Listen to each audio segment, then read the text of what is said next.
Hello everyone, welcome to विश्वास classes.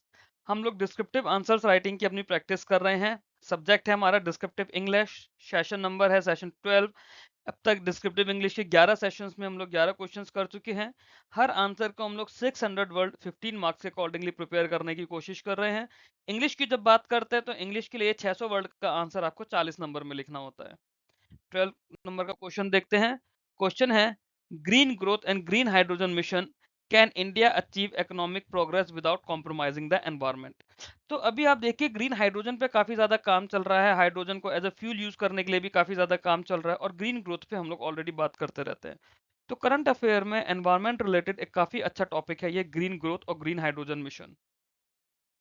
आगे बढ़ने से पहले अगर आप लोग ग्रेड बी 2026 के लिए प्रिपेयर कर रहे हैं तो ये ग्रेड बी के लिए चैनल है, और ये ग्रेड बी का ग्रुप है RBI grade B mains exam. इसे आप लोग ज्वाइन कर लीजिए टेलीग्राम पर अगर आपने अभी तक ज्वाइन नहीं करा है। और कोशिश करिए कि ये वीडियो और ग्रुप आप अपने साथ के बाकी बैचमेट जो हैं, आपके बाकी जो आपके कलीग्स हैं जो प्रिपेयर कर रहे हैं आरबीआई ग्रेड बी के लिए, उनके साथ शेयर करें, वो लोग भी बेनिफिट्स ले पाए इन फ्री वीडियोस का। स्टेप्स देखते हैं सबसे पहले। तो सबसे पहले तो हमारा इंट्रोडक्शन ही होगा। इंट्रोडक्शन में हमें क्या करना है, हम लोग ग्रीन ग्रोथ को डिफाइन करेंगे कि ग्रीन ग्रोथ क्या होती है, और नेशनल ग्रीन हाइड्रोजन मिशन के बारे में बात करेंगे। National green hydrogen mission government का है। हम लोग जब ग्रीन हाइड्रोजन की बात करते हैं, ग्रीन ग्रोथ की बात करते हैं, तो वहां पे ये मिशन आना जरूरी है। इसको इंडिया का जो नेट जीरो टारगेट है 2070 का, उसके साथ रिलेट करेंगे, लिंक करेंगे। फिर हम लोग ग्रीन ग्रोथ का कॉन्सेप्ट बताएंगे। बताएंगे कि कैसे इकोनॉमिक ग्रोथ को एनवायरमेंटल डिग्रेडेशन के साथ में डीकपल किया जा सकता है। फिर ग्रीन हाइड्रोजन मिशन की बात करेंगे। इसमें हम लोग इसके ऑब्जेक्टिव्स बताएंगे, इसके टारगेट बताएंगे कि जैसे 5 MMT का प्रोडक्शन है 2030 तक का हमारा टारगेट, और इसके स्ट्रेटेजिक इंपॉर्टेंस क्या है। फिर इसकी अपॉर्चुनिटीज हमें बतानी है। अपॉर्चुनिटीज में सबसे पहले तो जॉब क्रिएशन हो जाएगी। जब हम लोग कोई नई चीज लेकर आ रहे हैं, उसमें नया काम शुरू हो रहा है, तो काम करने वाले लोग भी चाहिए। लोग चाहिए मतलब जॉब क्रिएशन हुआ।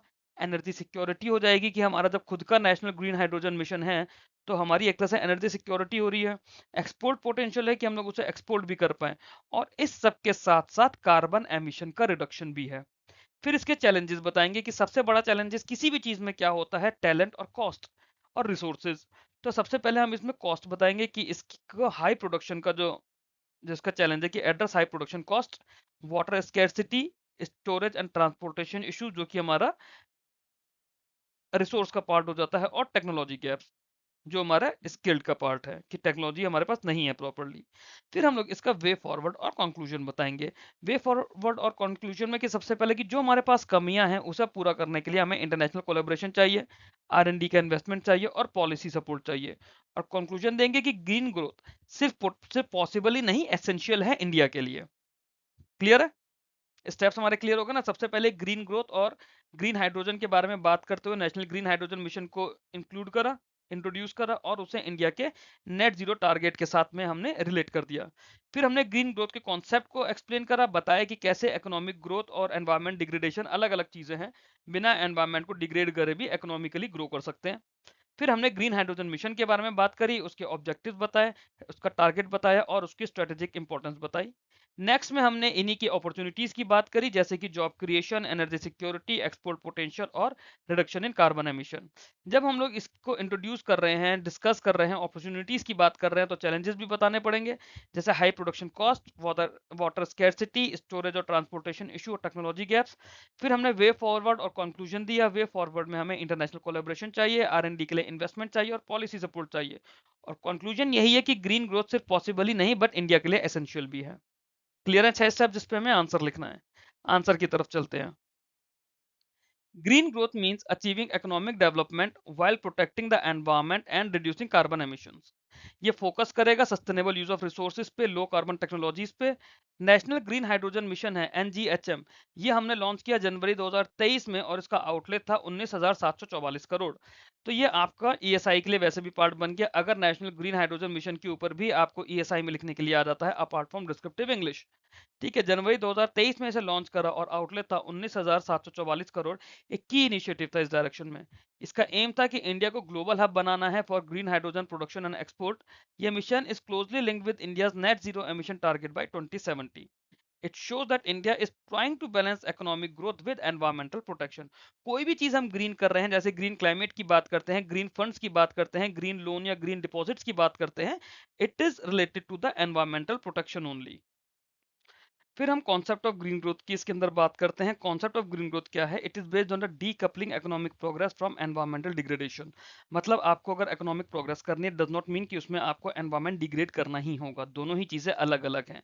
In traditional growth models, more production means more pollution and resource depletion. Green growth क्या बोलता है कि इसमें हम रिन्यूएबल एनर्जी की बात करते हैं, एनर्जी एफिशिएंसी की बात करते हैं, सर्कुलर इकोनॉमी की और क्लीन टेक्नोलॉजीज की, सो दैट जीडीपी तो हमारा बढ़ेगा बढ़ेगा बट कार्बन एमिशन हमारा नहीं बढ़ेगा। इंडिया जैसी डेवलपिंग कंट्री के लिए बात करें तो green growth is very important. क्यों? Because it faces serious climate risk. जब हम इंडिया की बात करते हैं, जैसे फ्लड्स हमारे यहाँ बहुत आता है, ड्रॉट्स आता है, हीट वेव्स आती हैं, तो इसलिए हमारे पास ग्रीन ग्रोथ जरूरी है। Further, it create new jobs, industries while reducing dependence on the imported fossil fuel. National green hydrogen mission, इसके लिए एक फ्लैगशिप प्रोग्राम आया था फॉर ग्रीन ग्रोथ, जिसका मेन ऑब्जेक्टिव था to produce at least 5 million metric ton of green hydrogen per year by 2030। 5 million metric ton green hydrogen produce करनी थी per year by 2030। It require adding up of 125 gigawatt of renewable energy capacity. 125 gigawatt of renewable energy capacity हमें लगानी है। The mission is expected to attract over 8 lakh crore in investments and create more than 6 lakh jobs. तो ये इसके लिए एक expectation की गई थी कि करीब करीब 6 लाख जॉब्स बनेंगी, 8 लाख करोड़ का इन्वेस्टमेंट आएगा।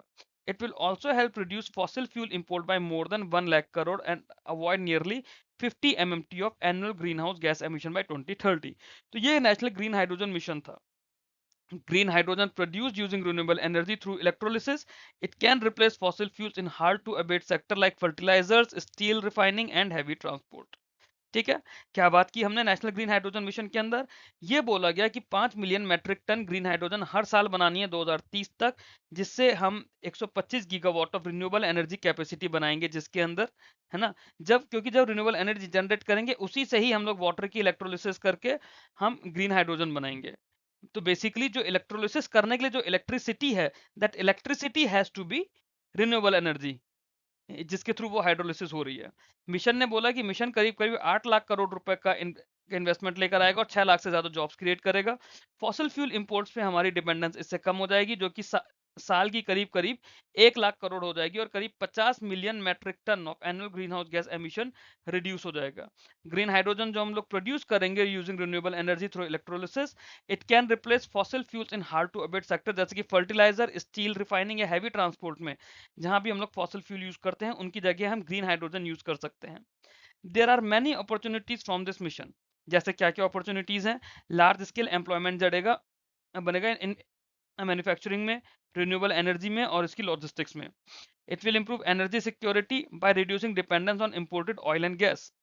इंडिया ग्रीन हाइड्रोजन का एक्सपोर्टर बनेगा, ग्रीन अमोनिया का एक्सपोर्टर बनेगा, तो उससे काफी ज्यादा हमारे पास फॉरेन एक्सचेंज आएगी क्योंकि हमारे एक्सपोर्ट्स बढ़ रहे हैं।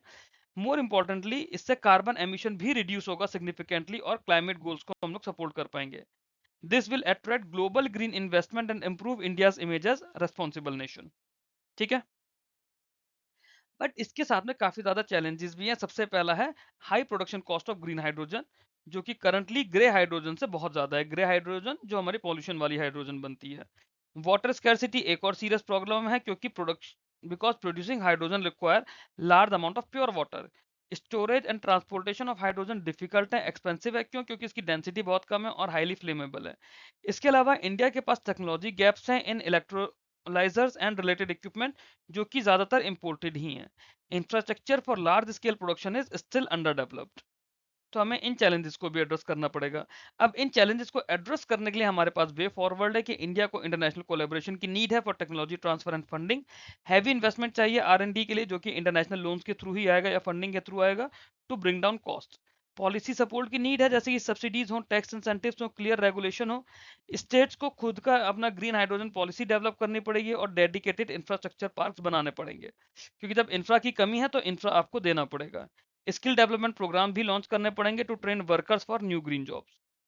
कंक्लूजन की बात करें तो green growth through initiatives like national green hydrogen mission shows that India can achieve economic progress without compromising the environment. While challenges like high cost technology gaps are real, the opportunities in jobs, energy security, emission reduction are huge. ठीक है. With strong policy support, R&D and international cooperation, green growth is not only possible but essential for India. It will help the country move towards net zero by 2070 and achieve the vision of विकसित Bharat in a sustainable manner. तो हमने सबसे पहले इसमें challenges बताए. यहाँ पे challenges का सबसे पहला इशू बताया हाई प्रोडक्शन कॉस्ट, क्योंकि ग्रीन हाइड्रोजन बनाने के लिए जो कॉस्ट लगेगी वो अभी जो हाइड्रोजन बन रही है, ग्रे हाइड्रोजन उसे हम लोग कहते हैं, उसके कंपैरेटिवली काफ़ी ज़्यादा है. दूसरा है कि ग्रीन हाइड्रोजन बनाने के लिए हमें प्योर वाटर चाहिए, जो कि एक और सीरियस इशू है कि प्योर वाटर हम इतना सारा कहाँ से लेकर आएंगे. फिर हमने बोला इसके लिए स्टोरेज और ट्रांसपोर्टेशन भी डिफिकल्ट है. क्यों? क्योंकि हाइड्रोजन की डेंसिटी कम है और हाईली फ्लेमेबल है. तो स्टोरेज और ट्रांसपोर्टेशन एक और इशू है. फिर इसके बाद हमने बताया कि जो इलेक्ट्रोलाइजर्स हैं या उससे रिलेटेड इक्विपमेंट्स हैं, उसके लिए हम ऑलरेडी टेक्नोलॉजी गैप्स हैं, क्योंकि ये सारे इक्विपमेंट्स हमारे इंपोर्टेड होते हैं. और फिर हमने बताया कि इंफ्रास्ट्रक्चर, लार्ज स्केल प्रोडक्शन के लिए इंफ्रास्ट्रक्चर अभी भी इंडिया का अंडर डेवलप्ड है. फिर हमने वे फॉरवर्ड में यही बताया कि इंटरनेशनल कोलेब्रेशन की नीड है टेक्नोलॉजी ट्रांसफर और फंडिंग के लिए. हैवी इन्वेस्टमेंट चाहिए R&D में ताकि कॉस्ट कम हो पाए. पॉलिसी सपोर्ट देना पड़ेगा गवर्नमेंट को, जैसे कि सब्सिडीज हैं, टैक्स इंसेंटिव्स हैं, क्लियर रेगुलेशन होनी चाहिए. फिर हम लोगों ने बताया कि स्टेट्स को अपना ही खुद की ग्रीन हाइड्रोजन पॉलिसीज होनी चाहिए और डेडिकेटेड इंफ्रास्ट्रक्चर पार्क इसके लिए बनाने चाहिए. हर स्टेट को ऐसा करना चाहिए ताकि इंडिया ग्रीन हाइड्रोजन प्रोडक्शन में सेल्फ रिलायंट हो पाए. स्किल डेवलपमेंट प्रोग्राम भी लॉन्च करने पड़ेंगे, क्योंकि जो वर्कर्स हैं उन्हें नई ग्रीन जॉब्स के बारे में कैसे पता चलेगा, वो तभी पता चलेगा जब उनके लिए आप नए नए तरह के स्किल डेवलपमेंट प्रोग्राम लॉन्च करोगे. फिर हमने इसका कंक्लूजन बताया है. कंक्लूजन में यही है कि जो ग्रीन हाइड्रोजन मिशन है, ये इंडिया की इकोनॉमिक प्रोग्रेस के लिए बहुत इंपॉर्टेंट है, क्योंकि एनवायरनमेंट को कॉम्प्रोमाइज नहीं हो रहा है. हाई कॉस्ट और टेक्नोलॉजी गैप चैलेंजेस जरूर हैं, but jobs, energy security, emission reduction, इस तरह की अपॉर्चुनिटीज भी बहुत ज्यादा है. स्ट्रॉन्ग पॉलिसी सपोर्ट होगा, R&D और इंटरनेशनल कॉपरेशन होगा, तो green growth is not only possible but essential for India. इसके थ्रू ही इंडिया अपना नेट जीरो बाय 2070 का टारगेट और विकसित भारत मिशन का टारगेट सस्टेनेबल मैनर में अचीव कर पाएगा. आई होप आप लोगों को ये आंसर अच्छा लगा हो. आंसर अच्छा लगा हो तो वीडियो को लाइक करके चैनल को सब्सक्राइब कीजिएगा. ये अलग अलग टेलीग्राम ग्रुप और चैनल्स है जिसको आप लोग अपनी कन्वीनियंस के अकॉर्डिंगली ज्वाइन कर सकते हैं. ये ग्रुप है RBI ग्रेड बी 26 एग्जाम के लिए और ये ग्रुप है RBI ग्रेड बी 27 एग्जाम के लिए. इसको आप लोग ज्वाइन कर लीजिए. ये वीडियोस आपको इन एग्जाम्स के लिए 2026 के लिए भी 2027 के लिए भी दोनों में एड करेगा. Thank you very much for watching this video. Keep learning, keep growing.